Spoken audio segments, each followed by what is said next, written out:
What up YouTube, BonzEye here, back for another video.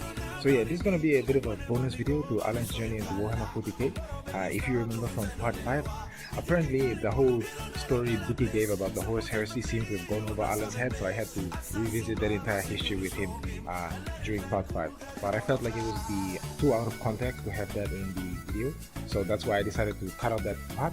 And yeah, it felt kind of decent watching his reaction again, so that's why I decided to make it into a little bonus video where basically you see me explain the Horus Heresy again to Allan, as well as a few other things. So yeah, that's what this is. It's just a little bonus video to the content, in case some of you are interested in hearing how I reminded Allan about the Horus Heresy. So yeah, with that, let's get right into the video. What are they called? The Chaos Space Marines? Chaos Astartes, yeah. Chaos Astartes. Like, Chaos how Space did Marines. that come about? Like, From Horus Heresy, when he Horus rebelled, Heresy. the favorite son when he rebelled. He mentioned it a couple of times. When Oh, okay. Horus rebelled, and then he got tricked by the Chaos Gods and over into their side, he convinced. Horus was very charismatic. He was a very charismatic person. That was kind of his thing. Each of the sons have their special thing. Okay. Horus The is sons special. meaning the 18 sons of The 18, Primarch. yes, the 18 Pragna. So each of them had their own like special thing. Like one of them he mentioned was like a speed Emperor. freak. The Emperor, yeah. Yeah. One of them was like a speed freak. Okay. The other one was really good at building defensive Yes. positions. Those were all on the good side. But then Horus and the other guys, Magnus for example was a nerd. He called him a nerd, Yeah. the smartest one, and Yeah. whatever. They were all on the. They all ended up on the Chaos side. They How they many all went started to the good. Chaos side? Half and half. So 9 one way, 9 the other way. So Horus convinced 8 of his other brothers, like he said, 8 to go over to Chaos. Well, he didn't necessarily convince all of them. One of them, like Magnus for example, had his own reasons for turning to Chaos, and then some of them weren't necessarily convinced by Horus, but they sort of ended up in that one. But more or less Horus was like the main one pulling the strings to one, and he was manipulated also himself by other people and other factors, but I won't get into that for now. But yeah, basically it wasn't necessarily, people don't like to blame Horus for it. Some people would, if you like simply put, you can blame Horus, but there's a lot of other things that happened in the background that led to him being pulled over. Innocence proves nothing. Right? More or less, yeah. So yeah, I mean he was jealous on his own part in some ways of some of his brothers and stuff like that, but I wouldn't put all the blame on him personally. But yeah, basically that's how that happened. So the Horus Heresy leads to them being A split. split. This was after the 10,000 years?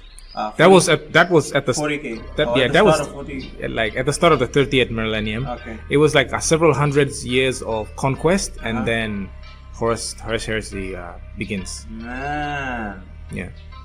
So, oh wow. Yeah, so that all happened, like the rise of the Imperium and then the fall of the Imperium all happened within a very short time. But actually I can't remember what the time frame was now, but it wasn't that long. So they went out conquering, and they conquered most of the galaxy in a very short space of time, and then Horus Heresy happened. Yeah. So the Emperor was like alive and... Alive and kicking during that time, and then during the Horus Heresy he gets messed up by Horus. So Horus fights against the Emperor. Horus fights him. Horus is the reason the Emperor is wounded. And where's Horus now? He's Dead. not- he's dead. It was mentioned, Horus But dies. he's dead, and is he in the warp? No.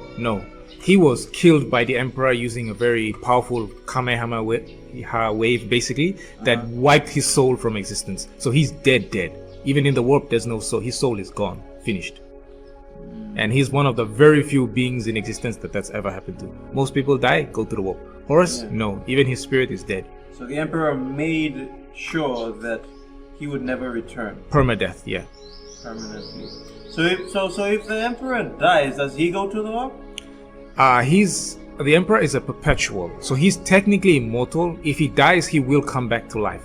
The issue though is if he dies, interstellar travel goes. So in a kind of like a greedy, self-interested way, the Empire is kind of keeping the Emperor alive in order for him to sustain. Like, it's not known whether the Emperor has full consciousness or sentience or not, so they don't really know that. They're not fully aware of that.